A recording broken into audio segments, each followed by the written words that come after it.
Amen. Binabati ko ang lahat ng isang mabuti at mapagpalang umaga na nais ng Diyos na tangkilikin, diringgin natin ang kanyang mga salita. Tanging salita lamang niya ang makapagbigay pag-asa sa taong nilalang niya. Bati sa nakasulat sa unang Timothy 2:4, ang Diyos ang siyang may ibig na ang lahat ng tao ay maligtas at makakaalam ng buong katotohanan. Unang parte, nais ng Diyos lahat ng tao, pagkat lahat ng tao ay nagkasala, natisod, napalayo sa Diyos. Naisin niya itong bawiin, makapanumbalik sa Kanya, yaon ay maligtas. Taglay ang buhay ng Diyos, maliban sa pangtaong buhay, matanggap ng tao, banggamat nagkasala siya. Ibig ng Diyos ng tao ay mapanumbalik sa Kanya, maligtas. At sa mga ligtas na, dapat may pagpapatuloy na magkilala siya. Yaong pagkakilala ay napataas na palalim, hindi makitid na pagkakilala. Makaalam ng buong dibino, makalangit na katotohanan. Dahil ang katotohanan ay malawak at napakalalim, kailangan nating maabot ito. Kaya matapos tayong maligtas, dapat tayong maidukahan, matustusan, malalina ng lahat ng yaman ng salita ng Panginoon. Hindi lang tayo makontinto na tayo ay ligtas na. Ang sabi ng Biblia, makaalam ng buong katotohanan, ito ay mahabang proseso. Hindi lang taglay ang buhay na isilang na muli. Tayo rin ay dapat mapabanal, mahiwalay sa sanglibutan, sa mundo, mapabago. Ang luma nating pagkatao ay mapalitan ng bagong buhay. Kaya ito ang ibig ng Diyos. Sapagkat tao tayo, ang ibig iligtas ng Diyos ay tao. Kaya kabilang ka nito. Kaya aking pagsasalita, palalahanan ang lahat ng tao sa bundong ito, sa daigdig na ito, lalo na mga taga-Pilipinas, sa aking kababayan. Mahal tayo ng Diyos. Sa kabila ng pangyayari ngayon ay may matinding pagsubok sa buong daigdig. Dumating itong COVID-19.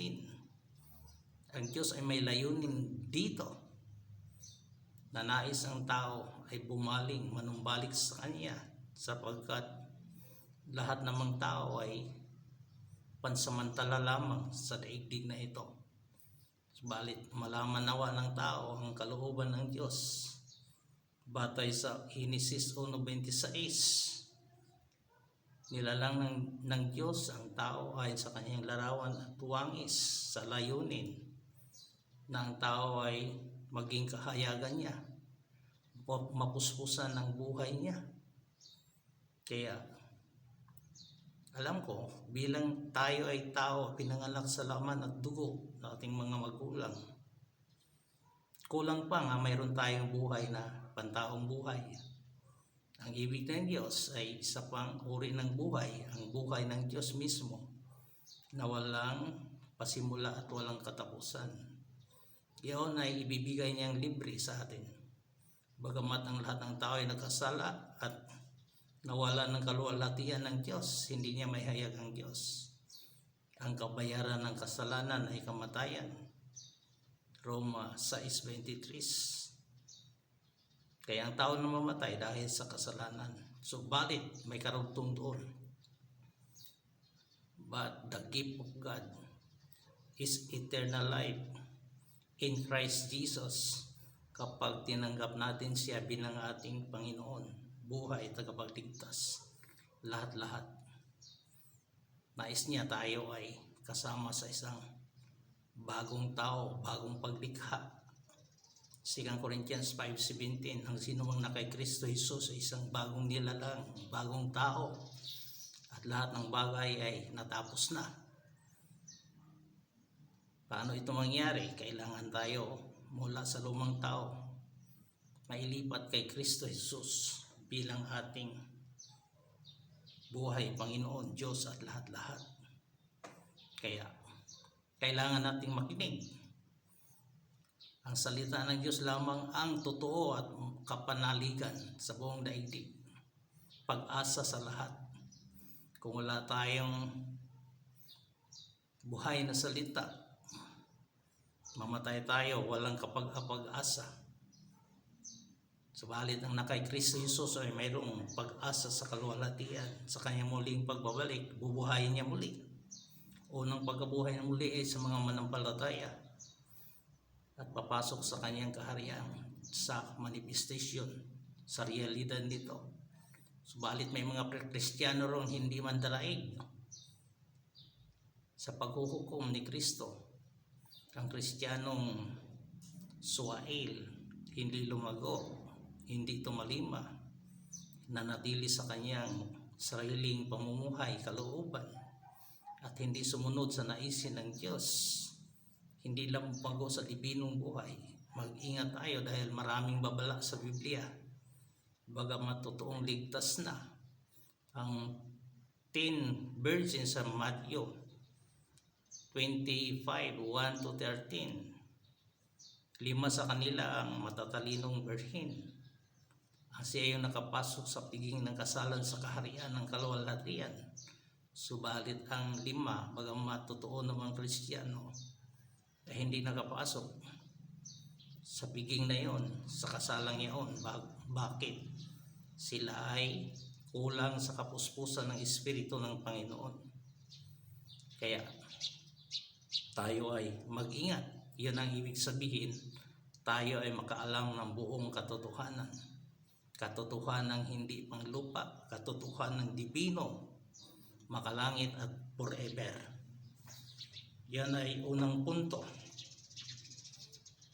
Babasahin ko ang Lucas 21:11. Sabi roon, darating ang panahon sa huling bago magwakas na ang Diyos dito sa liputan magkaroon ng mga lindol. Hindi lang lindol. Ito ay sinasabi rin yaong COVID virus, pestilence sa English. Subalit hindi pa yun ang katapusan. Ito ay isang sign lamang na ang Panginoon ay malapit nang pumarito.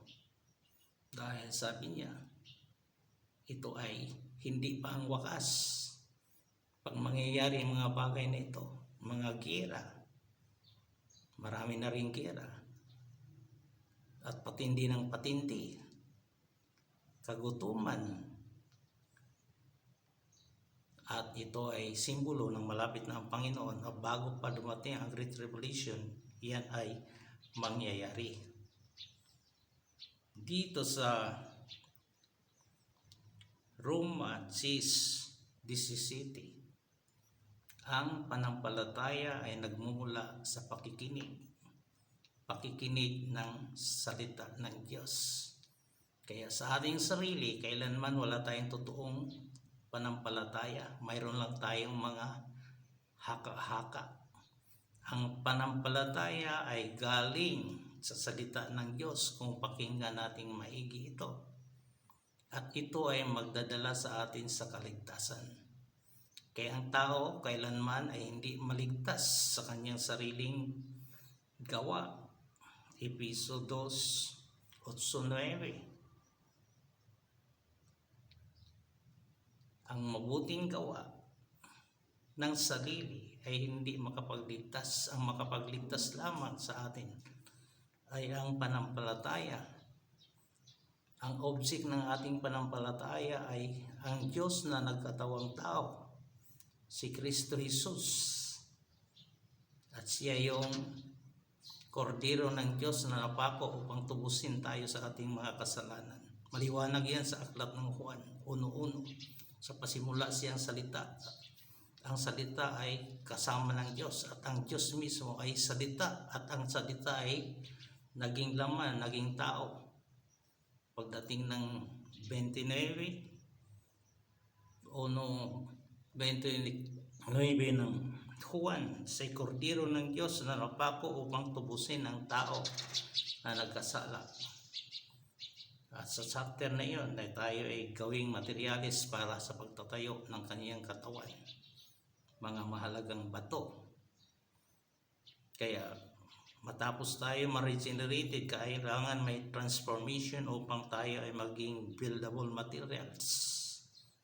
Mga precious stones na hindi kalat-kalat, buhay na mga batong buhay, spiritual, upang tayo ay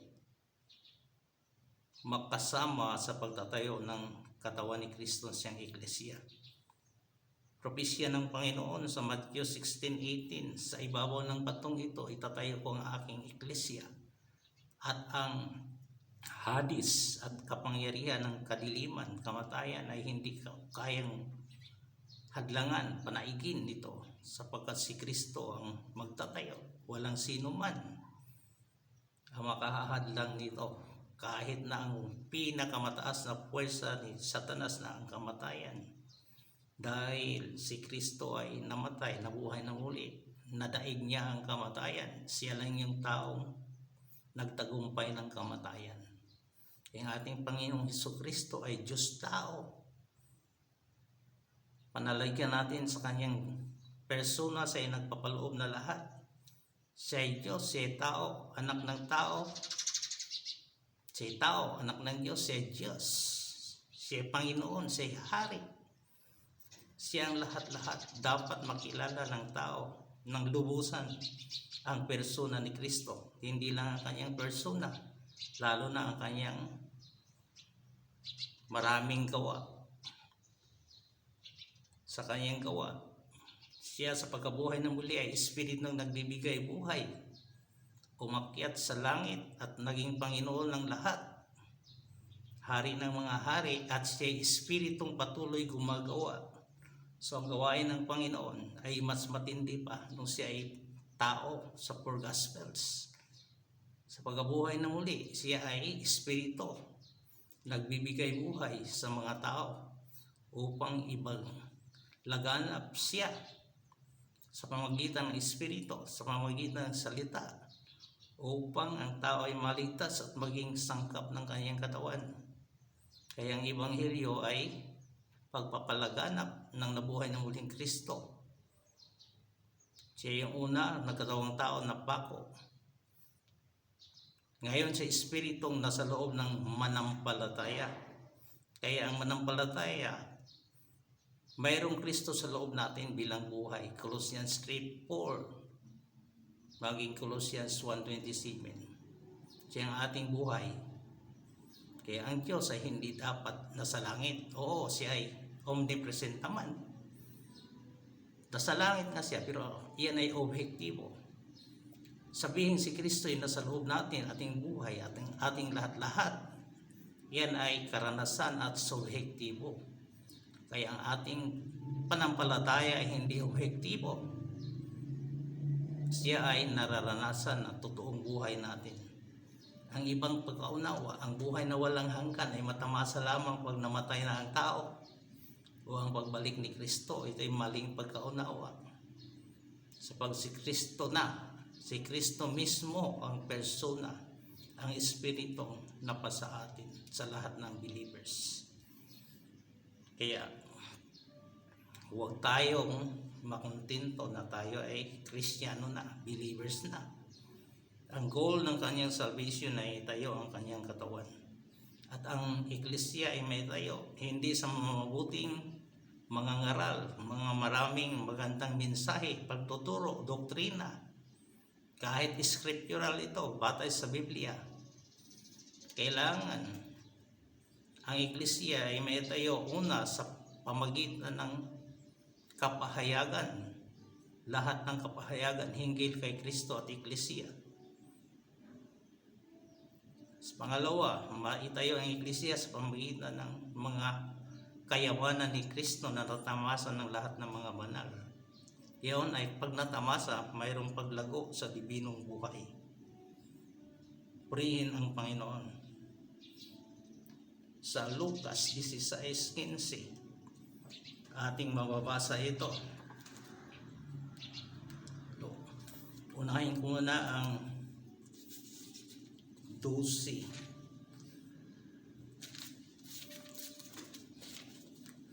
Matthew, Marcos.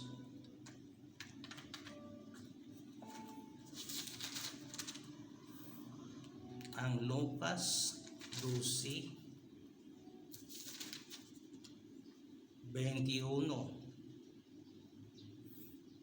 Gayon, ito ay tungkol sa mga taong ang inaatupag lamang ay mga bagay ng sanglibutang ito na nag-iimpok ng kayamanan para sa kanyang sarili.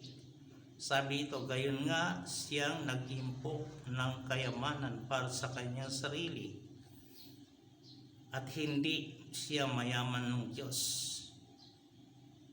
Ang totoong kayamanan ay ang Diyos, pero maraming kayamanang panglupa na kanyang naimpok, subalit hindi siya mayaman sa Diyos. Sa 12:15, sinasabi niya sa kanila, si Jesus nagsabi, mag-ingat kayo at ingatan ang inyong sarili sa lahat ng pag-ibig ng salapi, pag-iimpot, sapagkat ang buhay ng bawat tao ay wala sa kasaganaan ng marami niyang ari-arian. So ang kasaganaan ng tao sa kanyang buhay hindi doon sa mga material na ari-arian, yaman. Ano ibig sabihin? Ang Diyos lamang ang tunay nating pag-aari sa mundong ito. Totoo nating kayamanan. Kaya sa Matthew 6:21, mag-ipon kayong ng kayamanang panglangit, hindi lamang sa panglupa, sapagkat doon ang iyong yaman ay hindi nananakaw, hindi kinakalawang, hindi kinakain ng termite, sapagkat yan ay spiritual na kayamanan. Marami man ang ipon mo sa maraming bangko sa lupa, pero ang katanungan dito, ikaw ba ay nakapag-ipon ng totoong kayamanan at siya ring magbibigay ng kasiyahang husto, dahil ang material na yaman ay hindi tunay na makapagbibigay ng totoong kagalakan sa tao. Yan ang salita ng Panginoon. Darato tayo sa 2 Timothy chapter 6. Dito sa 2 Timothy chapter 6, pinagbilinan din. Sabi ni Pablo, pag 17, pagbilinan mo ang mayayaman sa kasalukuyang kapanahunan na huwag magsipag mataas sa kanilang isipan, yung pride, ni maglagak ng kanilang pag-asa sa mga kayamanang hindi nananatili. So ang panglupang kayamanan ay hindi nananatili, at huwag ilagak ang ating pag-asa doon, at ang ating isipan ay laging nakatuon doon kung paano pa papaparamihin, kundi sabi rito, kundi sa Diyos na siyang nagbibigay ng sagana sa atin. Sino ang nagbibigay ng kayamanan? Ang pag-aari ng lahat ng mundong ito. Kayamanan dito ay ang Diyos, temporaring ipinangasiwa sa tao. Subalit hindi nga totoo. Hindi yan walang katapusan, pansamantala lamang. Kaya huwag tayong ilagay ang ating pag-asa doon. Hindi nanatili yun, kundi manalig tayo sa Diyos na siyang nagbibigay ng sagana sa atin ng lahat ng bagay para sa ating katamasahan. So ang lahat ng bagay, ang source nito ay ang Diyos. Kaya sa Kanya ang lahat ng bagay para rin sa lahat, sa kaluwalhatian niya ang lahat ng bagay. Sa 18 na sila ay magsigawa ng mabuti, na sila ay magsiyaman sa mabubuting gawa. Ano ang mabuting gawa? Gawa nito na sila ay maging handa sa pamimigay. Ang mabuting gawa pala rito ay handa sa pamimigay. Maibigin sa pamamahagi. So, ang mabuting gawa, lalo na sa taong may posisyon ng pag-aari, maraming kayamanan, ay magkaroon ka ng isang mabuting pundasyon sa iyong mabuting gawa para sa darating. Yaon ay handa sa pamimigay, maibigin sa pamamahagi. Ang buong mundo ngayon ay nangangailangan ng tulong, lalo na sa mga mahirap. So pagbilinan, yaon ay palalahanan ng lahat ng mga mayaman na dapat sila ay handa sa pamamahagi at maibigin sa pamamahagi, pamimigay. Ito ay mabuting gawa na, sabi dito, na nagtipon bilang kayamanan para sa kanilang sarili sa isang mabuting pundasyon para sa hinaharap.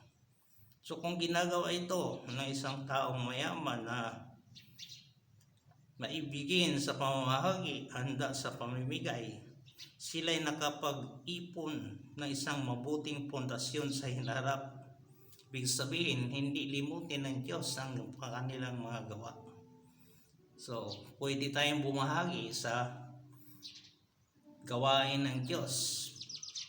Pwede tayong mag-ibanghilyo, pwede tayong manalangin. Pero kung wala tayong panahon, kung mayroon tayong yaman, upang tayo ay magkaroon ng pundasyon sa hinaharap, na mayroon tayong lakas loob na sumalubong sa Panginoon, ay handa tayo sa pamahagi upang sila ay makapanangan sa buhay na tunay, makapanangan sa buhay na tunay na buhay. So ang tunay na buhay ay yung buhay ng Panginoon, hindi yung buhay dito sa lupa.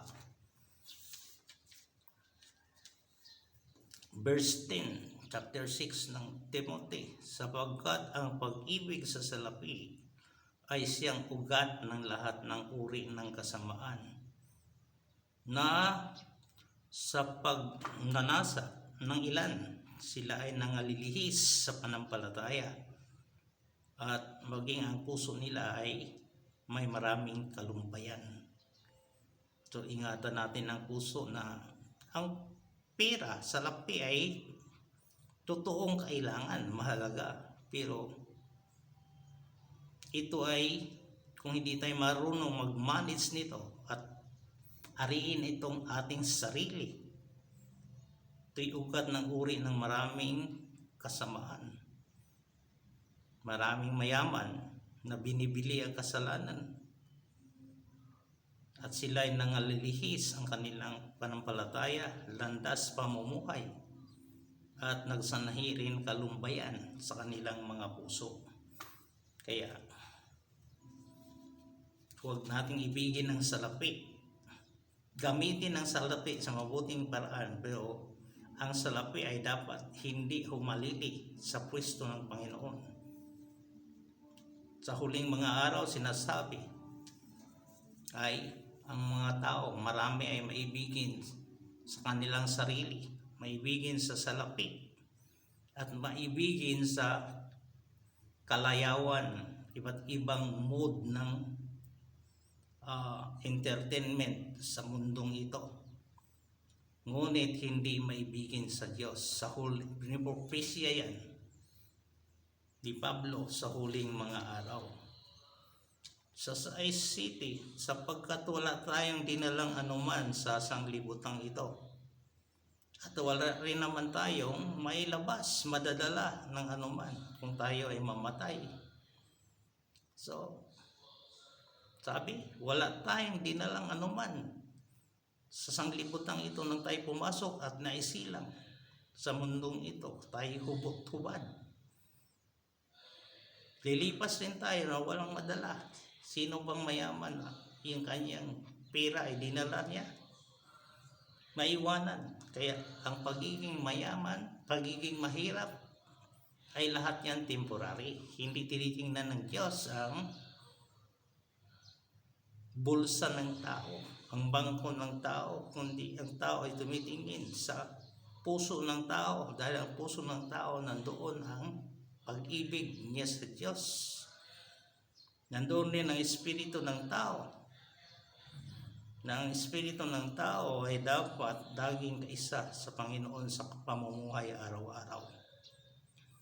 Iyan ang mensahe hinggil dito. Tunghayan pa natin ang isang talata sa Matthew 19. Dito sa Matthew 19, may isang relihiyosong tao na binata na masunurin din sa mga 10 utos ni Moses. Alam mo, ito sa relihiyoso at laging nagsisimba.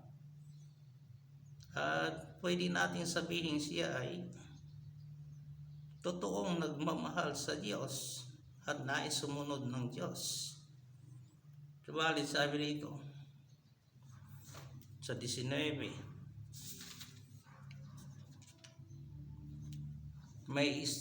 narito nilapitan siya ng isa na nagsabi, Guro, anong mabuting bagay na dapat kong gawin upang ako ay magmamana ng buhay na walang hanggan?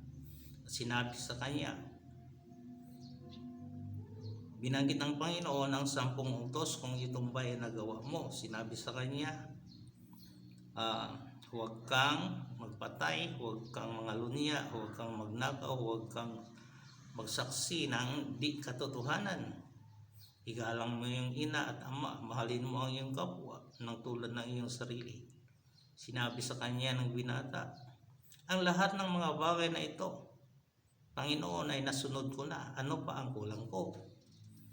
21, sinabi na kanya ni Jesus, kung nais mong maging sakdal, humayo ka. Ipagbili mo ang iyong ari-arian at ibigay mo sa mga dukha. At magkaroon ka ng kayamanan sa langit. At bumalik ka sa akin, pumarito ka at sumunod ka sa akin. Subalit, nang marinig ng binata na mayaman ang pananalita ni Jesus, ay umalis siyang namanglaw. He is full of sorrow sapagkat marami siyang ari-arian. At sinabi ni Jesus sa kanya, mga disipulo ko, katotohanan sinasabi ko sa inyo, mahirap makapasok sa kaharian ng kalangitan ang isang mayaman. At muling sinabi ko sa inyo, higit na madali pa nga sa isang kamilyo ang dumaan sa butas ng karayong kaysa pumasok sa kaharian ng Diyos ang isang mayaman. At marinig ito ng mga disipulo, sino ba ang totoong maliligtas? At tumingin sa kanila si Jesus at sinabi sa kanila, sa mga tao ito ay imposible, subalit sa Diyos ang lahat ng bagay ay posible. Ang ibig sabihin dito, kapag hindi ang Diyos ang gagawa sa loob natin, hindi kayang magawa. Kasi imposible nga sa tao ang magawa ng pinagagawa ng Panginoon. Walang sino mang kaya gawin ito. Pero kung ang Diyos ang pahintulutan nating gumawa sa loob natin na maibig natin sa higit sa lahat ng bagay, walang imposible ang magagawa natin ito. Kaya Una, ang ating puso ay binihag at natatango ng Panginoon. Nakapaghari ang Panginoon sa ating puso. Siya yung mahalin nating higit sa lahat. Matthew, no? John, Mark 10:12-30. Ibigin mo yung Panginoong Diyos mo ng buong puso mo, ng kaluluwa mo, ng buong pag-iisip mo, ng buong lakas mo. Yan ang pangunahing utos, at ibigin natin ang kapwa natin. Subalit hindi totoo nating maibig ang tao kung ang pag-ibig ng Diyos ay hindi natin naranasan. Kaya napakahirap pumasok sa paghahari ng kaharian ng Diyos. Itong taong ito ay ligtas na. Nagawa niya ang 10 utos eh. Ito ay sa lumang tipan, gawin natin ang lumang utos. Kaya nga, sa Matthew 5:20, maliban ang ating katuwiran ay lampas pa sa katuwiran ng 10 utos, tayo ay hindi makapasok sa kaharian ng Diyos. So kailangan ang surpassing righteousness na higit pa sa kautusan. Gawin mo man ang 10 utos. Kung wala naman tayong buhay ng Panginoon, ang utos, 10 utos hindi nakapagbigay ng buhay. Si Kristo lang yon ang makapagbibigay buhay. Kaya, kailangan tayong buhay na kaisang Espiritu ng Panginoon. Purihin ng Panginoon.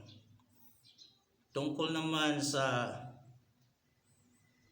karunungang panglupa at karunungang galing sa Diyos, spiritual, makalangit. Dito tunghayan natin ang tungkol sa panglupang karunungan. Hindi ang maraming nakaalam dito sa unang Korinto 3:19. Ito ang sinasabi ni Pablo.